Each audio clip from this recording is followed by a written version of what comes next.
Assalamualaikum warahmatullahi wabarakatuh. Nama saya Marsha Janika Putri dengan NPM 2317051039 dari kelas C. Di video kali ini saya akan menjelaskan proyek UAP responsi di mata kuliah kecerdasan buatan. Nah, untuk ketentuannya tersebut, di sini mahasiswa disuruh mengerjakan soal sesuai dengan NPM masing-masing dengan ketentuan sebagai berikut. Nah, di sini karena NPM saya berakhiran 9, maka di sini saya mendapatkan tema keempat. Nah, untuk tema keempat itu di sini ada evaluasi kinerja karyawan. Nah, untuk deskripsi kasusnya itu di sini dalam sebuah perusahaan atau di sebuah perusahaan, manajer atau tim HR ini ingin melakukan evaluasi kinerja karyawan untuk keperluan promosi, penghargaan, atau pelatihan lebih lanjut. Nah, penilaian kinerja ini biasanya itu mempertimbangkan berbagai aspek kayak disiplin, produktivitas, kerja sama tim, sama inisiatif. Tapi penilaian tersebut itu kerap menggunakan istilah yang bersifat subjektif, kayak cukup disiplin, kerja samanya lumayan bagus, dan lain sebagainya.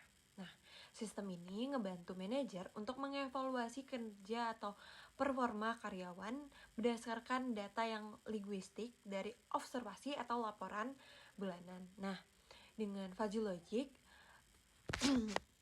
sistem ini dapat mengubah input subjektif menjadi nilai yang terukur. Lalu, sistem pakar akan memberikan rekomendasi keputusan kayak promosi, pelatihan, atau peringatan terhadap karyawan tersebut berdasarkan aturan-aturan yang udah ditetapkan oleh tim HR atau manajemen perusahaan. Nah, di sini karena studi kasusnya tentang evaluasi kinerja karyawan. Nah, evaluasi kinerja karyawan ini di sini saya disuruh menggunakan metode Fuzzy Logic dan sistem pakar. Mungkin langsung aja ke collab-nya. Nah, di sini yang pertama kita nge-install library dari Fuzzy Logic itu sendiri. Nah, untuk library Python di Fuzzy Logic itu di sini ada uSkikit Fuzzy. Nah, setelah sudah diinstal, di sini kita bakal nge-import. Yang pertama kita nge-import NumPy, yang kedua kita nge-import SCSI, yang ketiga kita nge-import Matplotlib. Untuk yang pertama NumPy itu untuk nganuin range nilai. Nah, yang kedua SCSI itu untuk Fuzzy Logicnya. Nah, yang ketiga itu Matplotlib itu biasanya kita pakai untuk nampilin atau munculin grafik. Nah, selanjutnya kan karena tadi udah disebutin penilaian itu diukur berdasarkan kayak disiplin, produktivitas, kerjasama tim atau inisiatif. Nah, di sini input variabelnya itu sama seperti yang sudah dijelaskan di soal. Nah, kayak disiplin, produktivitas, kerjasama, dan inisiatif. Nah, mungkin kenapa sih evaluasi dibedain? Karena ini outputnya. Jadi ini inputnya. Jadi antecedent itu tuh input untuk sistem fuzzy yang nilainya tuh 0 sampai 100. Nah, ini untuk inputnya, dan untuk inputnya itu tuh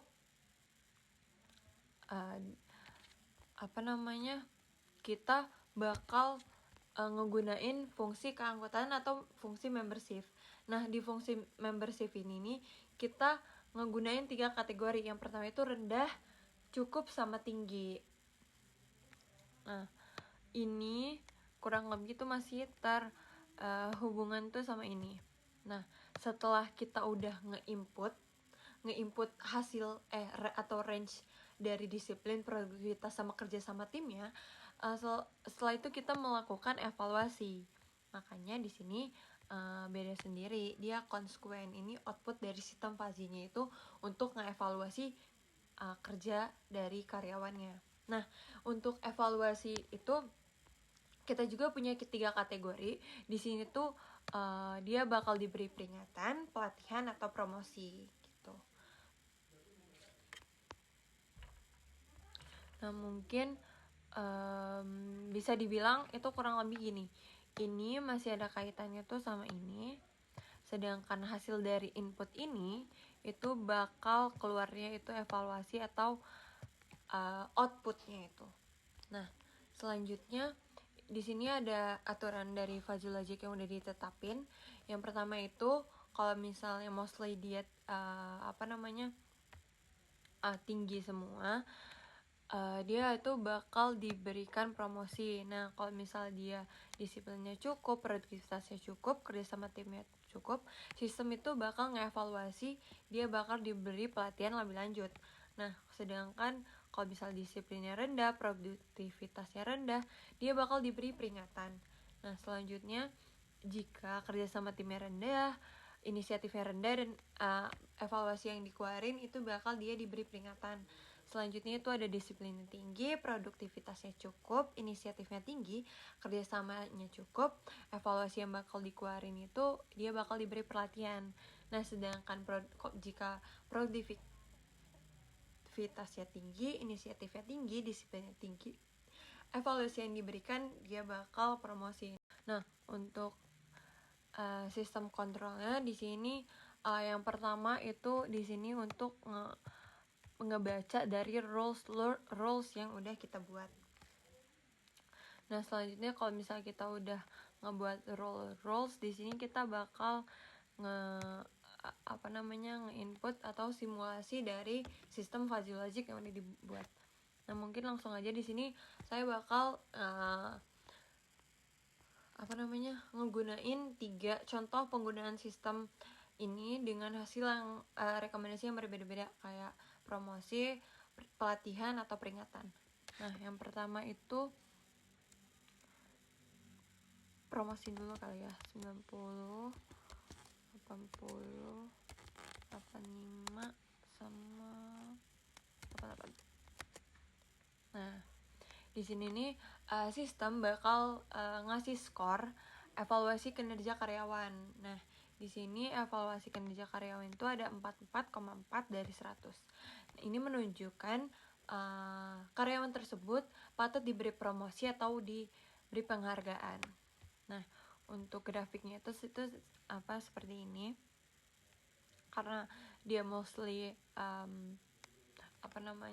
akan diberi promosi atau penghargaan, makanya di hijau yang ada isi gitu. Mungkin lanjut.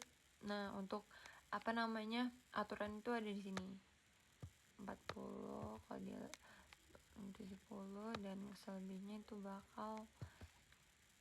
Mungkin lanjut untuk kepelatihan itu kayaknya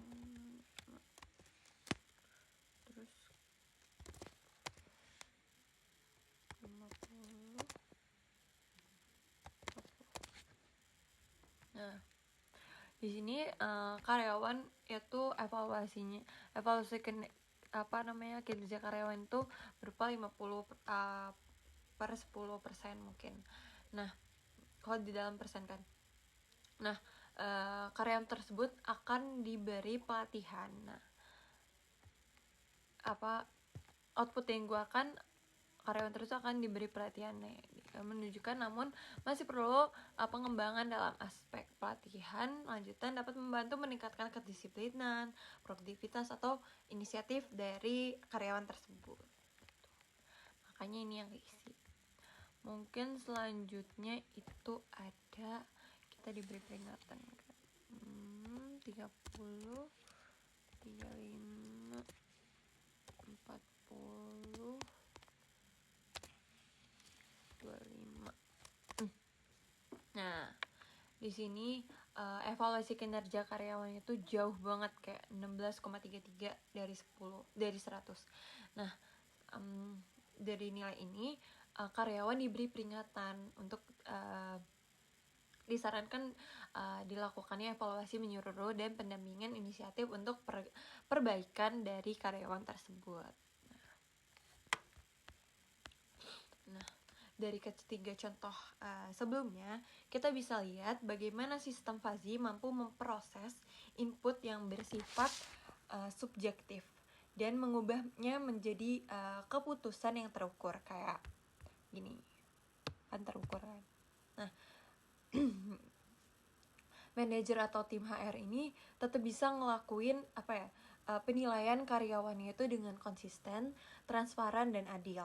Nah, kesimpulannya sistem ini nih sangat ngebantu banget tim HR atau manajer dalam memberikan keputusan yang subjektif dan konsisten. Meskipun tadi data awal itu berasal dari pengamatan atau laporan yang subjektif kayak ini kan. Ini kan pasti dari laporan sebelumnya, terus dari sepenglihatan dari tim HR atau manajer itu sendiri. Nah, yang artinya tuh sistem ini nih bukan hanya cerdas secara teknis, tapi juga tuh relevan secara praktif di dunia kerja nyata. Nah, mungkin itu saja yang bisa saya sampaikan, kurang lebihnya mohon maaf. Wabillahi taufiq wal hidayah. Wassalamualaikum warahmatullahi wabarakatuh.